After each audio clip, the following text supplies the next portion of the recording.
Por que o Senhor Jesus aceitou a sugestão dos demônios para que fossem enviados para aqueles 2.000 porcos? Para entender melhor, precisamos voltar ao tempo do nosso Senhor e tudo o que aconteceu conforme escritos na Bíblia. Depois de uma travessia no mar da Galileia, Jesus e seus discípulos chegaram à terra dos Gerazenos, uma região que, embora estivesse geograficamente próxima da Galileia, representava uma cultura e uma fé diferentes. A paisagem era árida, marcada por colinas rochosas, e em algumas áreas, por uma vegetação escassa que mal conseguia sustentar a vida. Os Gerazenos eram predominantemente gentílicos, o que significava que a maioria da população não seguia as tradições judaicas, criando um ambiente culturalmente distinto e, muitas vezes, hostil à mensagem do judaísmo. Assim que Jesus e os discípulos desembarcaram, a atmosfera parecia tensa, como se a própria terra estivesse esperando por uma intervenção divina. Os discípulos, que já haviam visto muitos milagres e curas, estavam alertas, mas também um pouco apreensivos, pois sentiam a estranheza do lugar. O cheiro salgado do mar misturava-se com o ar seco, criando uma sensação de desconforto.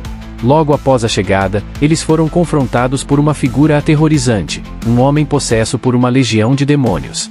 Este homem não era apenas uma vítima da opressão demoníaca, ele era uma manifestação do desespero e da dor que os seres humanos podem sofrer quando estão afastados de Deus. Vivendo entre os túmulos, ele estava simbolicamente e literalmente entre os mortos, isolado da sociedade e da vida. A aparência do homem era assustadora. Seus cabelos estavam desgrenhados, sua pele suja e arranhada, e ele vestia farrapos que mal cobriam seu corpo. Ele estava em constante agonia, gritando em desespero, uma expressão de seu tormento interno. Frequentemente, se ferindo com pedras, ele procurava alívio de um sofrimento que não conseguia compreender nem controlar. A vida desse homem era um retrato sombrio da opressão e do desespero. Ele era rejeitado pela sociedade, temido e evitado, vivendo em um cemitério que simbolizava sua própria morte social e espiritual. As pessoas da cidade, provavelmente, o viam como um aviso do que poderia acontecer com aqueles que se afastassem da moralidade e da fé. Ele era um reflexo de todos os que estavam perdidos, sem esperança, clamando por ajuda em um mundo que muitas vezes não escutava. O grito angustiado do homem era uma expressão de sua luta contra forças que o dominavam, um eco das vozes que o atormentavam. Quando ele se aproximou de Jesus, houve um momento de reconhecimento. Mesmo na sua dor, havia uma faísca de esperança, um desejo de libertação. O encontro entre Jesus e o possesso não era apenas uma colisão de mundos, mas um momento de profundo significado espiritual, onde a luz da verdade se encontrava com as trevas da opressão. Quando Jesus olhou para o homem possesso, ele não viu apenas a loucura ou o tormento. Ele viu um filho de Deus perdido, um ser humano que merecia liberdade e redenção. A presença de Jesus trazia uma nova possibilidade, um caminho para a cura e a restauração. A compaixão de Jesus era palpável, e seus discípulos podiam sentir a tensão no ar, a expectativa de que algo extraordinário estava prestes a acontecer. Assim, a cena estava armada.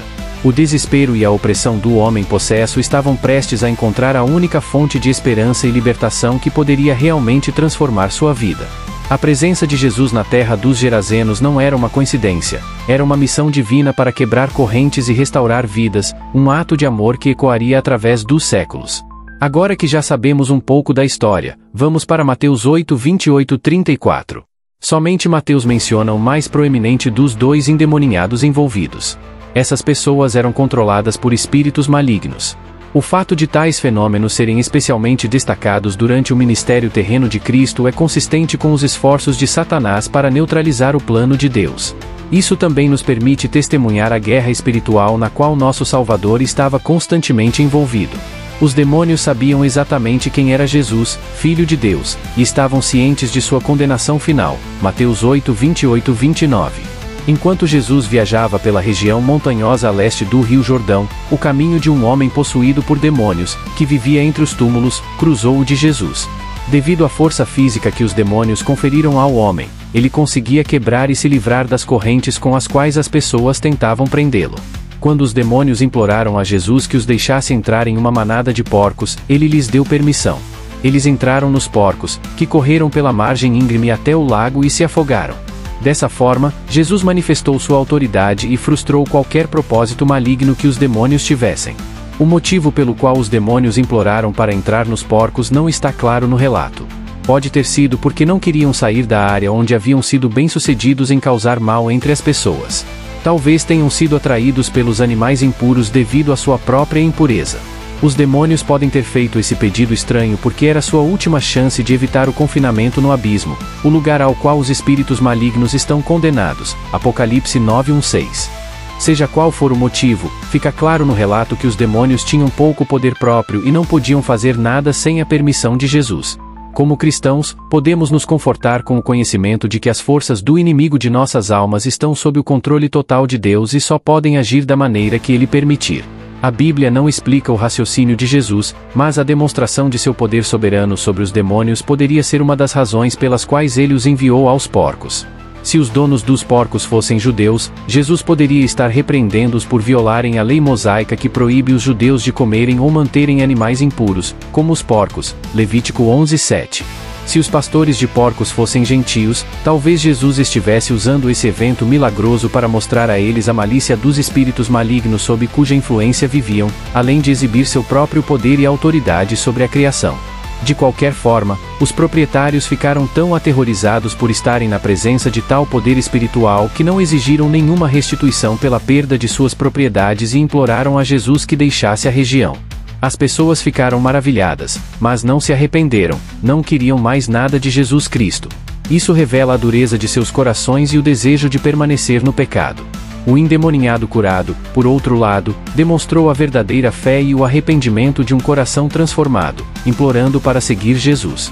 Talvez a diferença inconfundível entre o salvo e o não salvo tenha sido uma lição objetiva para os discípulos e todos os que testemunharam o evento. Jesus mandou o homem curado embora, dando-lhe uma comissão que ele obedeceu com alegria: vai para a tua casa, para os teus. Anuncia-lhes tudo o que o Senhor te fez e como teve compaixão de ti. Marcos 5:17-20.